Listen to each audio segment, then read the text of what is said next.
the podcast that finishes your workday in a very Red Raider way. This is the Tech Talk Podcast from Double T 97.3. Hello and welcome in. It is Tech Talk. You've got us on Double T 97.3 and Double T 97.3.com. It is a Thursday edition. Clint Scott filling in for Aaron Dickens, who's still feeling under the weather. We hope he gets better soon. Dr. Mike Gustafson to my right. Brendan Riker, a.k.a. Brendan Paid Employee, BPE himself, behind the glass, taking care of us. Hey, the Benchmark Hotline is open for you, 806-771-0973. You can tell Brennan's getting comfortable. Oh, yeah, it's giving us the salutes. That. But he was last week when we were on the remote. He was dropping some remotes and. Oh, good. I mean, getting some drops in there and doing some stuff. Yeah. And it's always hard because it's a little bit. You can't get behind the curtain. Right. But you don't get the nonverbal cues you might if you're looking over there. And you walk up to someone else's board and I have things labeled, crazy things that make sense to me. And you're in there looking like, suck it, Steve. Right. What does that mean? It's just suck it, Steve. It was, I think you teed up maybe a... I think my favorite one is the, you're talking about your drunkenness. Oh, yeah, that's right. That was it. That's exactly it. I'm more of a... Yeah, we were talking about gambling. Uh-huh. Gambling. I was like, I got no gambling addiction. That's when I said something to the effect of course, you clipped it, but it was something to the effect of, I'm more of an alcoholic than I would be closer to being an alcoholic than having a gambling addiction because I do drink some beers. I don't gamble much. Not morally opposed to it, but that... As with any good drop, you clipped it and took it perfectly out of context and made it well played, sir. Out of context is the best way to treat all of the Raymar shows. It's really fun to do that here. Just to get the look. That's not what I said. That's not how I said it, and that's not what I meant. And now we've played that same drop for 6 months, and everyone has forgot the original point I was trying to make. Exactly, and now I just sound like a creep. We'll have plenty of live and local coverage for you tonight. Right after we're done here on Double T 97.3, it's Red Raider football with Joey McGuire. Astros and Phillies go at it in Game 5. Astros trying to take a series lead, tied 2-2 after a combined no-no last night. What a response from the Astros. Not America's team. I refuse to say that. But what a response from them. We'll have Game 5 tonight at 6 o'clock. On 100.7 the score. After Red Raider football with Joey McGuire at 7 o'clock, it's Thursday night football. The Eagles continue their just super tough schedule. They go all the way to Houston to take on the Texans. I mean, woof, what a matchup there. Look out, Eagles fans. I do think it's interesting that you have two on the same night where you have one football game, one baseball game. That's all that's being played. Both a Houston-Philadelphia match. Yeah, exactly. Probably not hard to choose if you're a fan of both teams which one you're watching because one has to do with championship aspirations. At 6:45 on Oldies 97.7, have some high school football for you tonight. Coronado plays their regular season finale. They are 2-3 in district play on the road at Tascosa, needing a win. I don't know the full standings, but I do know that they need a win. Yep, the playoffs begin tonight for the Mustangs. Mm-hmm. If there is no scenario in which they can extend their season without a win. So round one of the playoffs for them, and that's a tough draw. Getting Tascosa number 5 in the state. Yeah, I think that's right. But a super tough Tascosa squad that played last time they were out. I believe the Lubbock Cooper squad beat them. Ended up a couple touchdowns, but that was a close ball game. Tascosa pulled away, and we all know what they've been over the past couple of years. Yep, and their season's set. They're the district champ and the 1 seed, but they they came down here last year and Coronado beat them to tie them, I guess, technically as co-champs, but to get the 1 seed from them. And so, there might be a little residual left over from that. Yeah, well, I am sure if you're over there on the Tascosa sideline in the Tascosa locker room, you're going, hey, remember this, boys, last year? Absolutely. And that was a great game that Coronado played last year, too. I'm usually calling them, but I don't get to watch a lot of them on TV, and it's a different perspective, and I had the joy of getting to watch that one last year, and it was a great one. Again, like you mentioned, Coronado coming out on top on that. Hey, we get this on the Ace Flooring Center chat line. A very important question, Gus, from T-Money. Yep. Pumpkin pie or pecan pie? He actually says pecan. How do you know? He says, did he like PEE-CAN? He spelled it capital P and then PEA for P, capital C A-N. So I was guessing he meant pecan. Yep, well, that's right. If you do it that way, you've given the phonetics. Ah, man. It probably is seasonal. I mean, yeah. You know, we're probably at that point of the year that if the two were laying out on, and I guess the real test would be if you're at a buffet or some deal and the two are laying there next to each other, what would you take? There's no losers here, but this time of year, for sure, I'll probably take the pumpkin. Yeah, this is the only time of year, really. This is only a couple of months span, because we get it at Christmas, too, for my family, and that I would choose pumpkin over pecan. But let's be honest, I'm eating both. Yeah, that's what like, exactly. It's the question is not which one am I eating. It's which one am I eating first, right? And which one am I ending with? There's a good 2 to 3 month window here in which I would 100% lead with the pumpkin. And I don't know, if they were laying out next to each other in the summer, who knows? But yeah, I will say that's like, it's funny because pumpkin pie is one of those things. If you're at like a get together and it's, I don't know, June 2nd. Yeah. And you got the old potluck rolling and someone comes in with a pumpkin pie. I'm going, that was an interesting decision. I'm probably going to take a slice, but that was an interesting decision. I've always thought the pumpkin pie made a good leftover pie too, like the one that, a day or two after.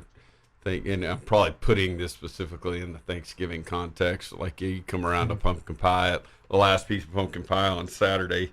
I'm not suggesting that it should have been sitting out on the counter for 3 days, but just, that last piece in the pan and the fridge that you go, I'm good. Yep. You doing the Pull old that up and probably eat it out of the pan. Yeah. Just, go to town. I mean, maybe there's some Miracle Whip and you just, and then get after it. Miracle Whip or Cool Whip? Whatever. Makes a big What's difference. the difference? Is there? Miracle Whip's the non-mayonnaise monstrosity. Oh, yeah, I don't want that. Yeah, please don't put that on anything. I want the Cool Whip. Sorry, yeah, I did. I see what you're saying. Yeah, I don't put mayonnaise on there because the noise I made was inferring the aerosol can thing, that thing, right? The kind of thing you go in your mouth. Oh yeah. Yeah, so there would be like that was a complete misapplication. You can't Miracle Whip mayonnaise into your mouth hole. You can. I don't suggest it. I've again as much as I question the pumpkin pie on June 2nd, if I'm standing next to a person, they pull out a thing of Miracle Whip and they just go to town with it, I'm like, we can no longer be friends. Yeah, or at least I will never look at you the same. I usually opt for the sandwich. I was like, hey, we'll get mustard instead of mayonnaise on that. So I'm not, but I probably don't eat a whole lot of mayonnaise. Well, I hope we have started out your Thursday well. We've made Miracle Whip noises. Yep. We've already gone over some pie. We've really hit the big ones, Gus. Some pie. Yeah, pie talk. Yeah. Yep. Right. Actually having some Cool Whip tonight. We'll have what makes today special at 3:45. But it's the big 3-0 for my wife tonight. And since I was, I say in charge, I was doing it secretly, getting the cake and stuff. Yep. She likes like a pound cake or an angel food cake, which has to have Cool Whip on it. And since I was in charge this time, I bought the big bucket of it. The big bucket of Cool Whip. Oh, yeah, it's going to be a good time. So you can just spoon that one in. Oh, man, I just flipped Nice. I just flipped that sucker over. It is Tech Talk on Double T 97.3. When we come back, it'll be The Juice. You have us on a Thursday edition. Back with more next. The podcast put together with Red Raider fans in mind. This is the Tech Talk Podcast from Double T 97.3. It's The Juice on Double T 97.3. It's Tech Talk. Clint Scott with Dr. Mike Gustafson. BPE Brandon Riker behind the glass taking care of us. He has, Gus, you're right, gotten fully comfortable. Now we got the backwards hat, leisurely in there. I mean, you could like blindfold him. He knows where everything is. Pro. That's what they call him. Feet on the desk. Chilling. There's actually, because there's a tall chair in there. There's a second tall chair. If you do it just right, you can just kind of turn to the side. Chair to chair. Oh, man. Put out your suntan board. Yeah. Woo. You're not going to get much of a tan from that lighting in there. All right, it is The Juice. brought to you by our friends at Specs, 2 locations in Lubbock that you can go check out. I mean, great place to go get your World Series fixins if you're having any World Series party. Hopefully everyone will have a Game 7 party, and you can go to Specs and go get a bunch of good stuff over there. Yeah, sure. Good plan. I Speaking like all of that. Yeah. Speaking of that, it's Game 5 tonight on 100.7 The Score. Knotted up 2-2 Astros at Phillies. It's been I would say an entertaining series, a good series. Not a lot of good games though, depending on how you look at it. Yeah, a lot. I mean, the big swings emotionally from game to game. I mean, we were sitting here 24 hours ago going, whoa, Phillies, took that stadium over, took that game over. And then last night, like, oh, okay, that's just completely flipped that on its ear and throw a no-hitter. So that hopefully it's the makings of a good 7-game run here. Right. Yesterday, I was talking with one Chris Need about the interesting aspect of what happens sometimes when you have the best or one of the top 2 teams in a sport and you meet in a championship game against the hot team, maybe not quite what you would label the most talented, and how often it happens. And then the Astros said, okay, well, let's shift the narrative very quickly. Yeah, yes, they did. Shut down that talk.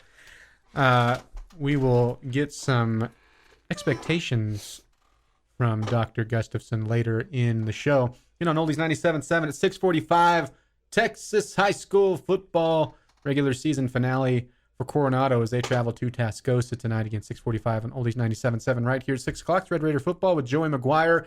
At 7 o'clock, it's Thursday night football. Eagles at Texans. And if you're looking for some good Texans news, I know AD out there listening ever so closely, even though he would know this information.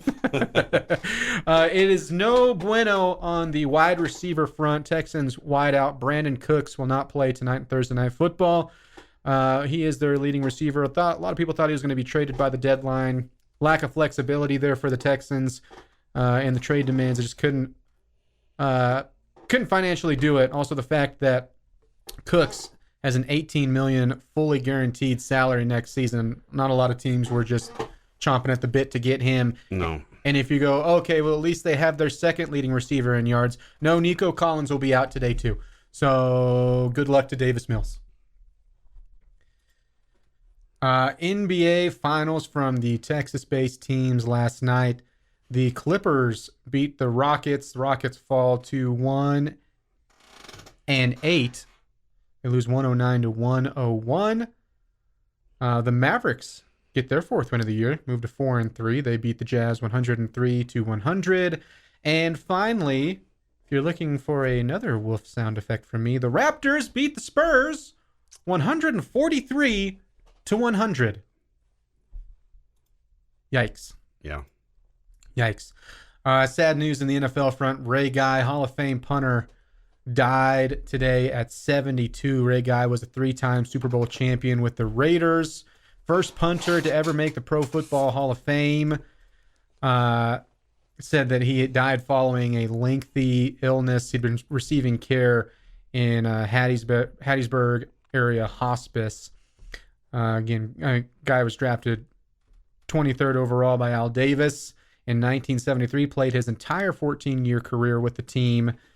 And again, he was a 3-time All-Pro selection. Yeah, and really good athlete. I think he was drafted in baseball as well. But most of the time, if you see an all-time NFL team, even the Brady or Montana Conversito, you can have some argument at most positions, and it feels like that punter always goes, "Yeah, Ray Guy, we're really a good athlete." Yeah, and he's got, a dream of mine out of all of that. I would love to have all the accolades. I'd have to be good at doing something, Yeah, anything, to that level to get those. But to have an award named after you is kind of the ultimate throw it back in your face if anyone put any other punter on the discussion. That's a good point. Okay, is it the Pat McAfee Award? No. The Ray Guy Award. So sad news there. Also going back to the NBA, 76ers James Harden is expected to miss a month due to a foot injury. That was a right foot tendon strain. This is coming after a loss to the Wizards. Interesting part of it. Of course, he'll lose some games or won't play in some games against the Knicks, the Suns, the Hawks, the Jazz, the Bucks, the Timberwolves. The Nets is the most notable one because that'll be Ben Simmons' first time on the court if all goes to plan in Philadelphia since Game 7 of the 2021 Eastern Conference Finals. And finally, this was yesterday, Texas Tech dropped their 2023 softball schedule, highlighted by a trio of home Big 12 matchups. There for first-year coach Craig Snyder. They'll welcome in Iowa State, Baylor, and Oklahoma State. They'll play visits to Texas, Oklahoma, and Kansas. They'll kick off Big 12 play against Texas. That'll be March 24th through 26th. Yeah, so you can go check out that schedule, texastech.com. Go get a look. See some games you can go check out at Rocky Johnson Field this year. You too can join us on the Yates Flooring Center chat line. Thoughts, comments, all that welcome there. Yeah, looking forward to I'm looking forward to the tenure of the new softball coach. As it feels like he brings big credentials and just hearing a lot of good things from people that are familiar with college softball, and it's looking forward to it. I don't know what the expectations are for this first year team. Who knows? But there may be room to improve. But it'll be fun to get them back to relevance. I can be honest that I'm not in the know enough to even tell you what. Because we always want to know, what does a first successful year look like for a new coach, right? I mean, how much have we talked about that with Joey McGuire? Sure. How much did we talk about that last year with Mark Adams before they went off and running? And I don't know what a for sure check mark successful kind of first year, but it seems like they really like the hire, like you mentioned, and a lot of good things hopefully coming for the program, Texas Tech softball. This on the Yates Flooring Center chat line from Robert. I've had a pumpkin pecan pie. Oh. It was real sweet. It was an interesting taste. There you go. Those are words to live by, people. You don't get that kind of advice anywhere. That's well done. This from Raiders Dad. I will eat pumpkin pie any time, any place. Yep. Wife made brownies for Halloween, except instead of chocolate, it was pumpkin. It was basically pumpkin pie filling with the consistency of fudge brownies. Was amazing. Not a shame. That sounds awesome. Yeah, it does. It got orange fitting for the holiday. Right. Yeah, sure. Perfect. Yeah. I always note. Good work. I always note fall, not by the weather, because you never know. It's hard to tell. The pumpkin spice stuff starts coming out. I'm not a huge fan of it, but I will down some pumpkin bread, stuff like that. Yeah, so pumpkin brownies sound right up the correct vein for me. This from Jonathan. Was really disappointed in Tech fans at the Baylor game. Multiple cheers for hurt players on opposing team, including the students near the tunnel calling the injured player who got carted off a blank and flipping him off as he went into the tunnel. Wow. Oh. I'm kind of I didn't hear any of that. And now I'm, not sitting anywhere near the visitors' tunnel. I would contextualize that just a bit. That dude getting carted off, he was obviously hurt. Remember what we've dealt with here, playing with a big offensive tempo. Everybody suddenly got a little cramp, right? Everybody's suddenly falling down with a little fake injuries. Now, obviously his wasn't that, but I'm sure that's where the students were going. We'll continue this discussion on the other side. It's Double T 97.3. You got Tech Talk. It's every Red Raiders' favorite podcast. This is the Tech Talk Podcast from Double T 97.3. It is Tech Talk on Double T 97.3. It is a Thursday edition. Hopefully your Thursday is going well. Thank you so much for joining us today.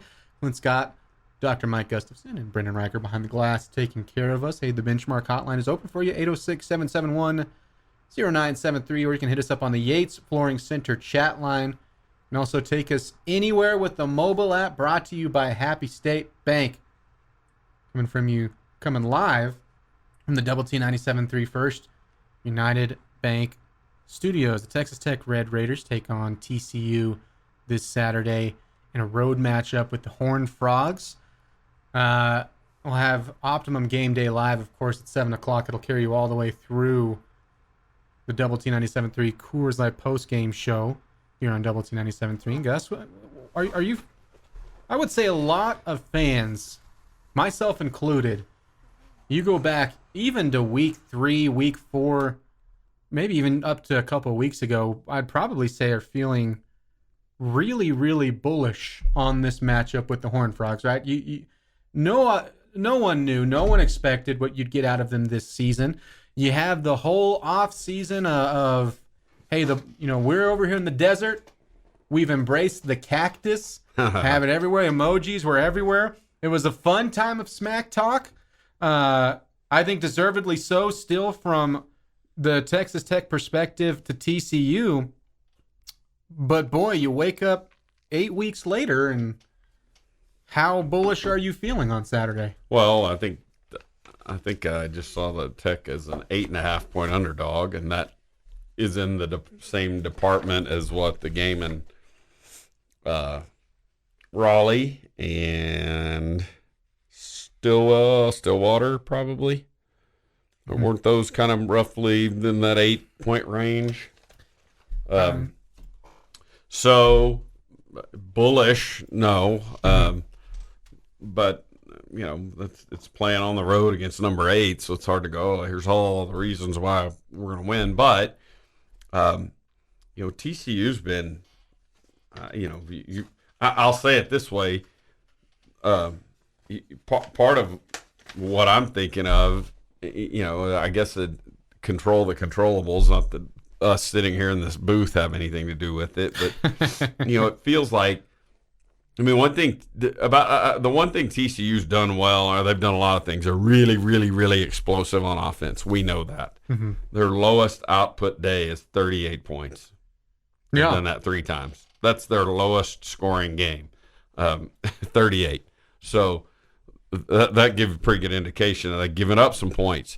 They're on the plus side of the turnover margin. And so that's really because their defense has given up a bunch of points, but they've gotten those turnovers, not a huge number, but they've just stayed on the plus side, of the turnover game. And in that respect, with a relentless offense, they've become really hard to beat because they're hard to stop, and you don't need to give away any of your chances to score to them in turnovers. And I'm going to come at this from 2 sides of the coin, right? Because there's what should be, hitting you right in the face, and that's the offensive production that they've had. That's all the individual performances they've had, specifically from Max Duggan, from Kendre Miller, and from Quentin Johnson, their future NFL star receiver. Go ahead and pin that down now. He's got a chance to be a first-round pick. That's not an exaggeration. And 7th overall for a reason.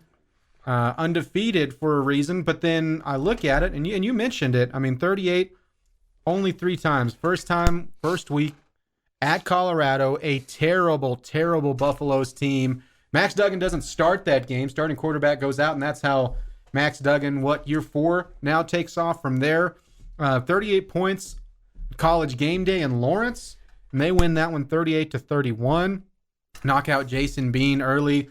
Jalen Daniels, but Jason Bean comes in and does a fantastic job, if you're being honest. So it's hard to say beat a backup quarterback. Technically they did, but it's not like they beat a backup quarterback performance. And then 38 points in a win against the Cats. And so that should be the first note, right? Boy, they've just been so good on offense. But I think that there should be not overconfidence, and I don't want bullish to the point where you go, boy, I don't see how you don't win in Fort Worth, because it's the toughest game left on your schedule, right? Road game against number 7 in the country, undefeated. But you look at some of these games, and again, this is a testament to TCU, but all of these teams, for the most part, other than Oklahoma in Big 12 play, have been in these games or have had a lead on TCU. And again, you can say, well, that speaks to the experience because it is a very experienced offensive unit. And it feels like it's a nice, maybe at least a nice change that you're saying experienced offensive unit rather than experienced defensive unit, because it's been that way like week after week after week. Yes. And so it's almost like if you're like me, I've just been waiting for that one twig to finally snap where they don't come back or they don't have a play go their way. And it could be you. It's going to be tough, but to say that you don't have a chance in this game in Fort Worth is going to be crazy. And I also expect to see a bunch of red in the stands. It's not going to feel like one of these crazy road games that you've really struggled with, right? Yep. And you're looking, there's something else going against you. You're looking for your first road win this year, but I don't think it'll be the environment of Manhattan. It won't be the environment of North Carolina State. It won't be the environment of Oklahoma State. No, but now you have to go out and play well. Yeah, I agree with you. And the challenge, the challenge is slowing that offense down. Weapons all over the place, big speed, big home run hitters. I saw a list the other day. Dane Brugler from The Athletic had Quentin Johnson at number 17 overall. Now that wasn't a mock draft as much as it was just a ranking of the prospects this year. Tyree Wilson on that list, number 12, interestingly. But gives you a sense of what a weapon he is. Big dude, can really run, the whole deal. So, in fact, what have we heard in the sort of the local media this week? Those of us who sit around and listen to press conferences and media things, especially on Monday, Coach DeRuiter referring to him as Megatron, which was what Calvin Johnson for the Lions. Big dude that plays big. Their offense, the way they play. I mean, the offensive coordinator is Lincoln Riley's younger brother, and they do a lot of the Lincoln Riley things. I'm sure there's some subtleties that somebody with a really discerning defensive eye can pick out that one does that the other one doesn't do. But what I see is a lot of motion. A lot of motion to try to create mismatches. Oop, hey, we got so and so matched up on a safety. You got so and so matched up on a linebacker, whatever. My guess is going to be some single coverage type opportunities, because that's one thing I think about with OU and the Lincoln Riley teams over the last several years. Run it enough to, and it's where we would love to get to offensively, that they run it enough that the safeties can't just depart and go play with, light boxes and all that stuff. The safeties have to be involved in supporting the run game, and then you get single coverage with a big dude out there. Now, the thing that's been interesting this year, and this, my take from the 52nd row, is it feels like to me our corners have played well. And we've got a bigger, more physical group of corners than we've had in a while here. And a lot of these guys came here, as I won't say all of them, but a lot of them came here as portal guys 2 and 3 years ago, and they were guys with 2 and 3 years of eligibility. So older group, more mature, been in the system, that are not just he got here in August and he'd be gone in December guys. And boy, I think there could be some interesting matchups for our corners and just some of these bigger DBs and guys that have NFL aspirations to get to play against a guy like Johnson and see where they match up, because if they go play well against a dude like this, and it's true, just like if one of our offensive linemen had blocked Ika, the big nose guard from Baylor, if you go play well and match up with that dude, some NFL scout's going to go, hey, we know he's legit, and this guy matched him, so let's take a look at that. And that's the same thing across, baseball, football, basketball, whatever. If you're evaluating a guy or an athlete, you want to see what they do against the best people. So Tex DBs, especially the corners, are going to get a chance to match up with Johnson, and that should make for some good theater and a good opportunity for those guys. It's Tech Talk on Double T 97.3 and DoubleT97.3.com. We'll be back with more next. The podcast that finishes your workday in a very Red Raider way. This is the Tech Talk Podcast from Double T 97.3. It's Tech Talk on Double T 97.3 and Double T 97.3.com. You can also take us anywhere with the Double T 97.3 mobile app. Brought to you by Happy State Bank. Happy Thursday to you. Clint Scott with Dr. Mike Gustafson, Brendan Riker behind the glass, taking care of us. Hit us up on the Yates Flooring Center chat line. Thoughts, comments, and questions. Questions like this, Gus. Say, guys, could you see the committee keeping Tennessee and Georgia the same if they were to play, say, a 2, 3, or 4 overtime game? So... probably not the same. Mm-hmm. I think the thing I pointed out yesterday was I don't think the loser of this game, now if it's the K-State OSU game last week, 48-0 abomination, then yeah, somebody's dropping. But I said, the loser of this game may very well not. Let's assume, just for the purpose of this illustration, TCU wins by what's the point spread? 8 points. Mm-hmm. TCU beats Tech 45-37, and Tennessee and Georgia play a 1-score game. The loser of the one, isn't that 1 versus 3? 1 versus 3, Tennessee 1, Yeah. Georgia 3, or Georgia. Yeah, I don't. 3. I would just be surprised if Tennessee would drop below TCU. Do I think that's fair? Now, I think if there would be a magic moment, if the season plays out and TCU's undefeated and runs the table, that they may very well skip Tennessee, or skip one of those one-loss teams. But it's also so, we do this every year that we play out all the hypotheticals.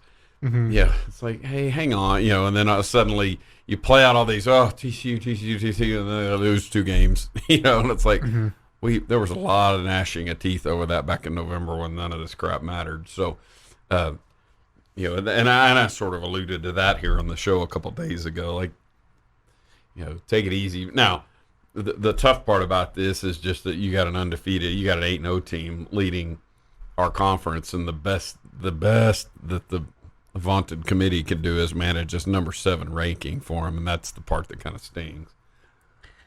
So, the thing that I love about the college football playoff rankings, and believe you me, there is not a lot. There is more that annoys me than I like. The biggest thing that I like is when it comes out. I wish all rankings were this way across sports. Yeah. Basketball, I wish you didn't get any real rankings out until January. Yeah. Conference you're play, at least 4 or 5 games of conference play, a couple weeks of conference play, and then you get them, right? Right. I would settle for them coming out right at conference play, even though, again, a lot of people don't have tough schedule. You're not in the meat of your schedule. You're still learning about your team. I wish you didn't get that for basketball until then. Same thing for baseball. Right.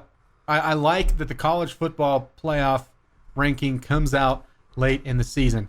Yep. Past that, I feel like we have beef after beef after beef with it. You're hoping some of this is squashed, right, when it gets to the 12-team playoff. Right. A lot of these gripes, because at the end of the day, you're just trying to make it into the postseason. Yeah, right? The gnashing of teeth about number 12 versus number 13. There's gnashing of teeth, but between number 64 and 65 in hoops, or whatever it is, 68 and 69 now, whatever. Oh man, so and so got screwed. They were on the bubble. That's a lot different than the tough break between being number 4 and number 5.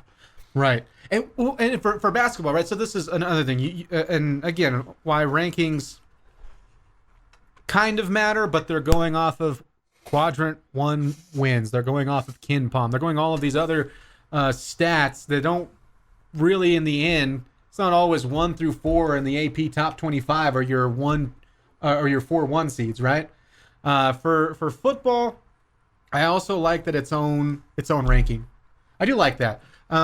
But again, you get into situations like this because for the question,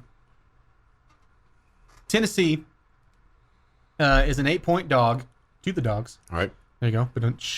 If it's a close game and they lose by a field goal, I think that they go to. I could sincerely see them just even though Clemson would be unbeaten, and even though more so TCU is unbeaten in this scenario, hopefully not. Hopefully TCU's like, well, yep, there's the loss. Sure, yeah, Red perfect. Raiders got them. But in that scenario, Sure. I could 100% see them going, okay, Georgia, you're now number 1. Tennessee, you're 3, or maybe Tennessee, you're number 4, and keep them in that run, and going all the way back to riding off of which. I don't want to say but riding off a lot of that Alabama win. And Michigan's undefeated in that scenario too. Yeah. And that's how I could see that playing out. Now, if Tennessee goes in and beats Georgia, I don't think Georgia stays in the Final Four. I don't think they just drop a spot. But they're going to be right in that window where they can play their way back in due to an SEC title. We all have seen that kind of play out before, right? The outlying factor to me is, one, how much weight they put in the SEC. And it is the best conference in football. I'm not going to argue that, but that you have a true triangle of, if you're the SEC, if I was an SEC fan, I'm looking at Georgia, Tennessee, and Alabama going, boy, what is the final 3 do we end up putting in, right? Oh, yeah. You don't even have to play in the championship game to get in. That's a real thing there. I mean, that scenario exists, I believe. And that's where it starts to make me lose my mind. No, I know. Well, and then when this thing gets out to 12, does this mean we're going to go out to 4 or 5 teams? But yeah, I'm with you. And the bottom, the line to all of this is that committee, if they're, and I shouldn't say that, if they're doing their job right, but it feels like that they put different words on it all the time. But what they're trying to do is boil it down to say, hey, we think if Alabama and TCU played each other, that Alabama would win. Therefore, I think that that's their belief, and that's also why I think that if Tennessee or either one of those 2 teams loses a 3-point game, as you said, they're not dropping down to 9 below a bunch of teams that the committee's going to go, no, we still, because of who they lost to, we still believe that they're better than all of these teams over here, as opposed to a pure vote like an AP type scenario. And guess to me the dumb thing about this too is, on the other side, the side if I'm being real with my sports brain, if I went, hey, who am I taking in Alabama TCU this week? Pick the place. I'm going Crimson Tide. Right. To just. And put the Horned Frogs in a body bag in the first quarter. Well, and so I think the playoff does their evaluations based on who, just what we said. Mm-hmm. If this team played this team, we all believe this team would win. I don't care that they've got a loss and this one doesn't have any. As opposed to maybe an AP vote or UPI, whatever it used to be, UPI 100 years ago. Showing my age, but whereas you would go, who's the most deserving here? Mm-hmm. Which is, and there's probably not a radical departure between the number 1 team that we believe would win it all is the best team of the country versus the number 1 most deserving. But you could see where that would play out, because right now I'd look at it and go, well, TCU is more deserving of a higher ranking than Alabama. Mm-hmm. You could make that case, and that's what a lot of folks have made that case. But I think that committee is saying, but if those 2 play, mm-hmm. we believe Alabama's going to win that game more often than not, and I think that echoes what you're saying. I think that's the way the college football playoff tries to create their Final Four, not based on deserving, mm-hmm. but rather who we believe are the best 4. Because then, and I get that argument. And like I said, if Alabama, and this is going to right now the 3rd favorite team of the SEC to make the playoff in this kind of example, do I think they'd kill TCU? Yes. If I said Tennessee versus TCU, Tennessee would just destroy TCU, and you'd go, well, Alabama would fare better against them. Yeah, but they already had their shot, and there should be some sort of punishment, a little more of a penalty, some sort of penalty to you going out and losing that game already. And it speaks to what you and I were getting at, that we want there to be enough of a penalty that one of the 3 of them isn't in the Final Four. Mm-hmm. Obviously we're going to have a loss between two of them head to head here. If Bama wins out, and that's not going to be easy because they got to go to Baton Rouge, I think, and Oxford, Mississippi. But if they went out, they get a crack at Georgia or Tennessee in the final. Just can't wait till the days where I can't believe they left out a 13th ranked Oklahoma State. More Tech Talk next. The podcast put together with Red Raider fans in mind. This is the Tech Talk Podcast from Double T 97.3. Hey, what's going on? It's Tech Talk on Double T 97.3 and Double T 97.3.com. If you are just joining us, I'm in for an under the weather Aaron Dickens. I wonder if our guy went down and checked on him. Said he was going to go down the street and Holy Raymar, Tad lad, Tech Talk's afoot. That's pretty good. Well done. Clint Scott with Dr. Mike Gustafson. Brendan Riker, I can say, doing work in there. Man, Brendan, you've just grown up in front of our eyes.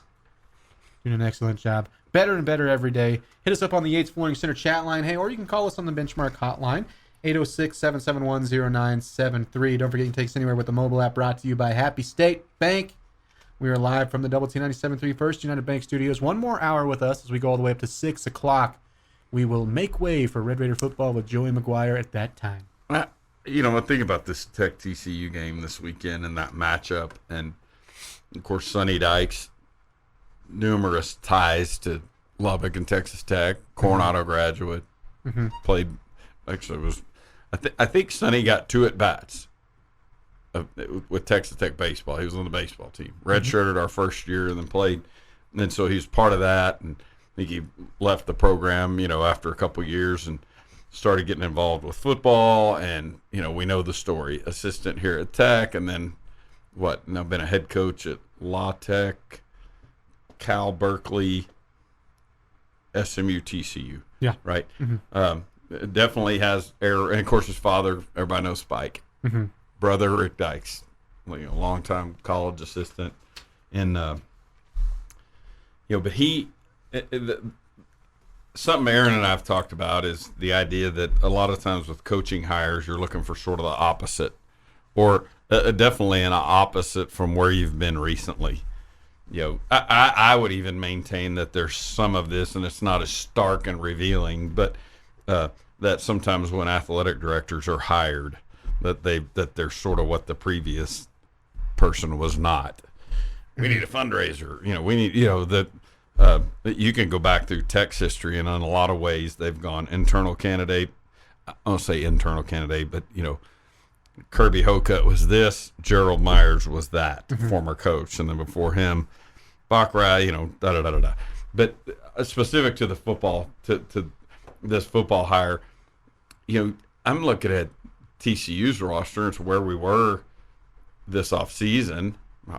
3 months ago, we're sitting here in August, just beside ourselves with 15 hours of programming every week.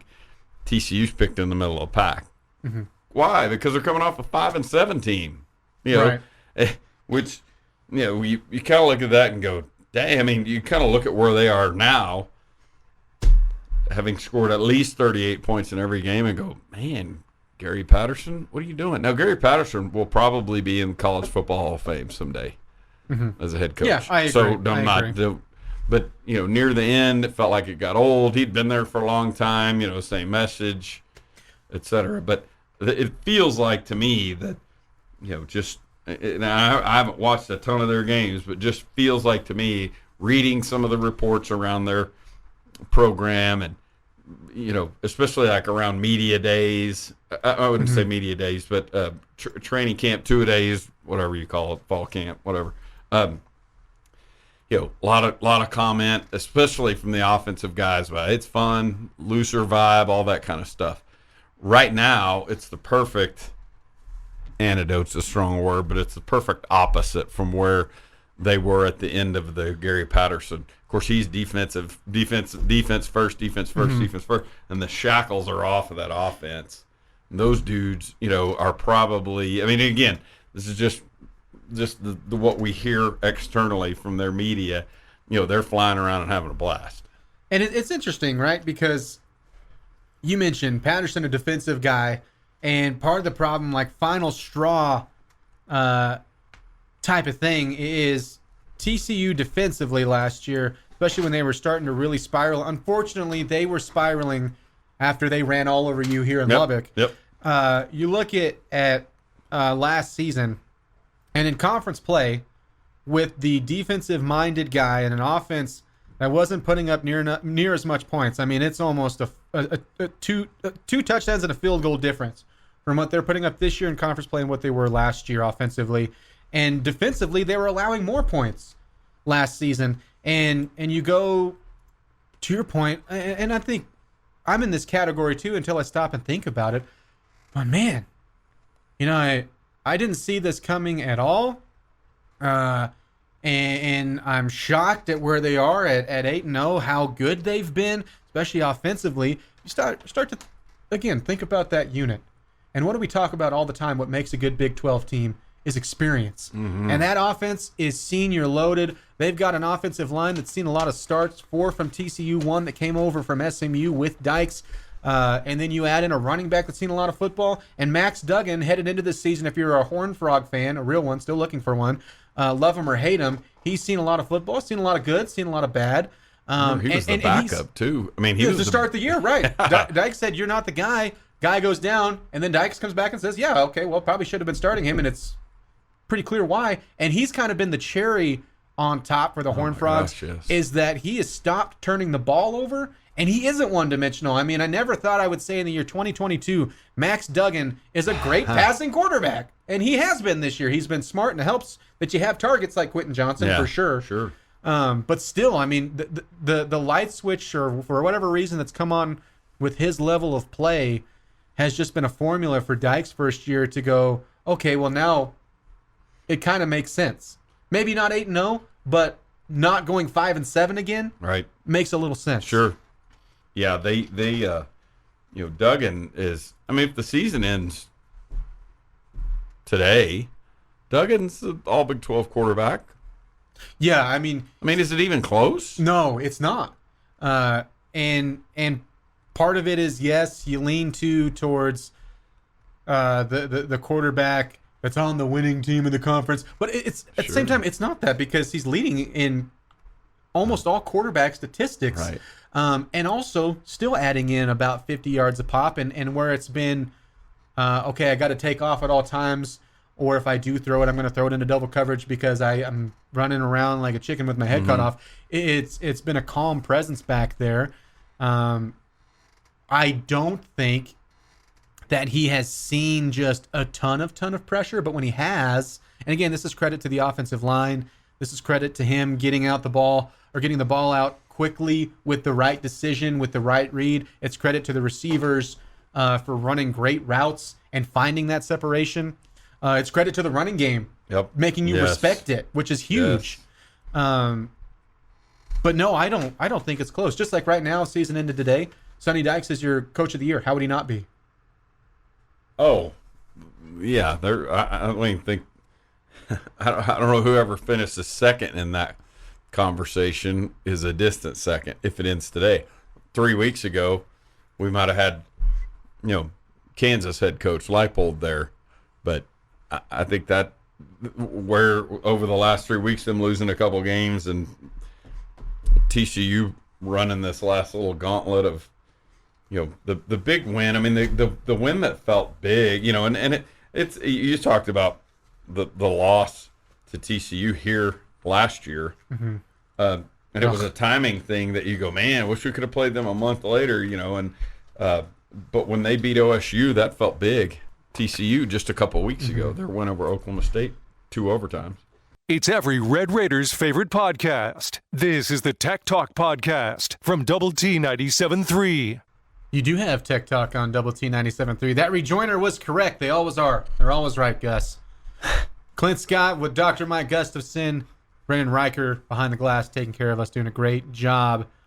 Before we move on and play a little bit of a Big 12 related game, Gus, you wanted to cover one more thing with TCU. Yeah, and it really it was more about Tech than TCU, but as it relates to this game, and I'm sure Coach McGuire and Chris Level and those guys will be talking about this in 30 minutes on this here station from Rudy's, Coach McGuire's weekly call-in show or radio show.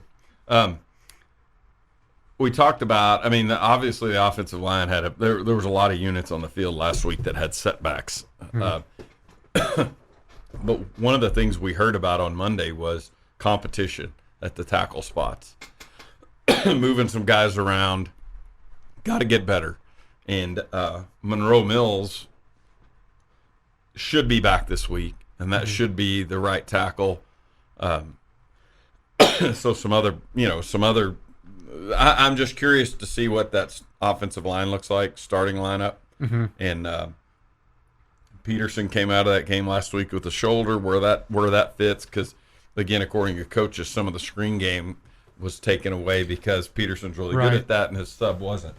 And so I think the offensive line and where all of that is and how that settles and what's come of the practice, because Coach McGuire even talked about some good on good in practices, meaning, I would assume 1s versus 1s or 2 versus, that, like not just lining up and doing the scout team thing with the, blocking into the pads, but like we're going to get after it for us, let some of these tackles block Tyree Wilson and Josiah Pierre and some of those guys. So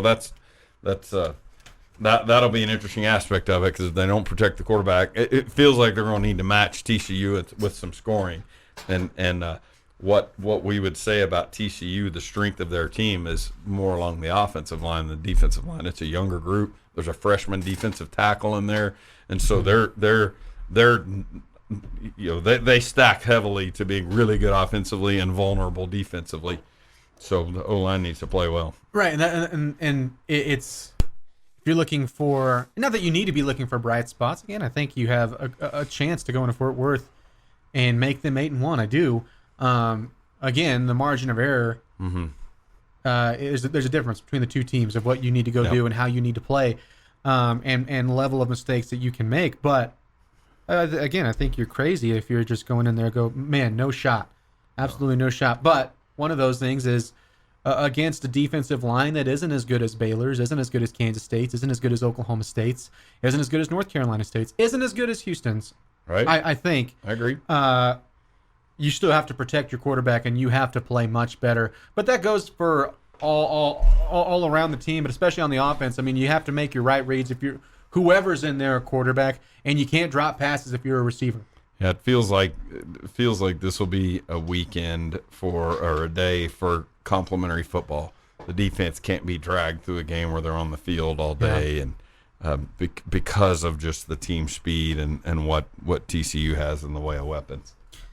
All right, we'll keep going on with this theme, but I have a question for you, Gus, and you too, Brennan. What was your favorite childhood game? Things like hide and seek, stuff like that. That was my favorite. Say that again? Favorite childhood game, like stuff like hide and go seek, tug of war, like that sort of stuff. Oh, probably. Hide and go seek probably be it. Yeah. Yeah, Brennan? I'm inclined to agree. Yeah, especially if you get a good one, outdoor type thing where, in Tuscaloosa when I was a kid, we had like a forest, not a forest, but, trees and some, that kind of a deal. And so then it became pretty good. Yeah, that was in Kansas. Hide and go seek was just go hide in the wheat field and lay down. Yeah. Good luck finding us. Lay flat, yeah.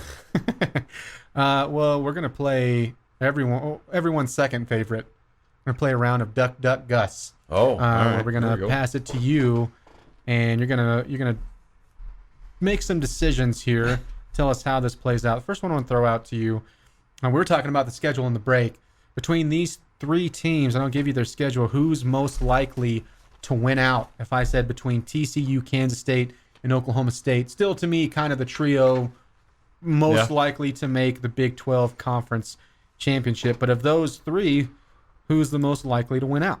It feels like the two purple teams are going to be meeting in Arlington. That's what it feels like. If you're looking for the last four for TCU, it's not easy. No. You get Texas Tech at home, then you hit the road to Texas, hit the road against Baylor, and then you're at home against Iowa State. For the Wildcats, the back part of their schedule, they also have Texas and Baylor. It's Texas at home, at Baylor, at West Virginia, and then they're at home against Kansas.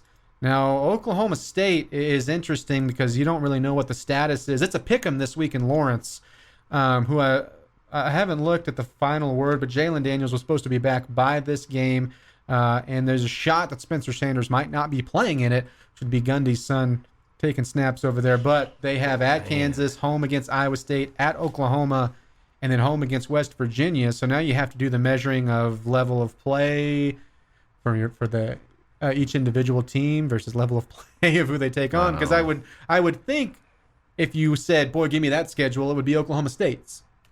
Yeah. But that's a Cowboys team that just got smoked. Right. And now they're right back on the road. I don't know. I mean, but the real thing there is you're telling me Spencer Sanders is at least not 100%. Right. That's a concern. I don't know. I'd probably take them though. I mean, because that's of the 4 schedules, that's the easiest one. Of the 3 schedules that you just read off. So I'd go OSU. Yeah, I mean, I think that's who I would take too. I mean, out of really, those 3. if you were gonna pick 4 teams to play from this conference right now, Kansas, Iowa State, OU, and West Virginia might be on it. Now, I'm not saying they're not some variation, but those are 4. I mean, it's a backloaded schedule for the Cowboys. Mm-hmm. Yeah, and you think they're kicking themselves? Or excuse me, you think Baylor's kicking themselves for that loss at West Virginia right now? Oh, absolutely. Goodness gracious. Absolutely, they are. All right, let's jump from one sport to another. We'll have Game 5 tonight. Mm-hmm. Guess what is most likely to happen as you're going duck, duck, duck, duck? That one's Gus. Astros winning 6. Astros winning 7. Phillies winning 6. Phillies winning 7. I'll go Astros in 7. Obviously, you got 2 more. I mean, you got another game in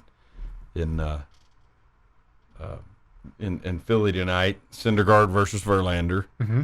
And we have seen Game 6 starters announced. Wheeler versus Framber, and Wheeler getting the extra rest here. They talked about him being in sort of a fatigue scenario after the first game he pitched in the series, and so I think he's getting an extra day of rest there. He's been very good in the earlier rounds, but hit pretty hard last week. I don't know. I mean, I've kind of thought the Astros would win it the entire time. Now, I love that they're trading blows the way they are. Mm-hmm. I don't mean within the context of a game, but just Phillies look great one night, Astros throw a no-hitter the next night. I mean, that's the mark of a good series. Like, whoa, we're literally trading blows. And so I'm hoping for the Astros for a lot of reasons, but probably most notably because there's a Red Raider on the Astros, and admittedly he's on the taxi squad, but it'd be cool to see Parker Mashinsky, who's a friend of ours, friend of the family, obviously good friends of my son. So easy to root for him in that regard. Hey, hit us up on the Yates Flooring Center chat line. Go ahead and get your questions in for Ask Tech Talk. That'll be next. Again, we will have Game 5 tonight, 6 o'clock. Coming up here in 20 minutes on 100.7 The Score. 6 o'clock here on Double T 97.3. It's Red Raider football with Joey McGuire. Following that, Thursday night football, Eagles at Texans at 7 o'clock. And our other live and local coverage will feature high school football, Coronado at Tascosa at 6:45 on Oldies 97.7. You've been listening to the Tech Talk podcast from Double T 97.3. Check out Double T973.com for more from Lubbock Sports Station.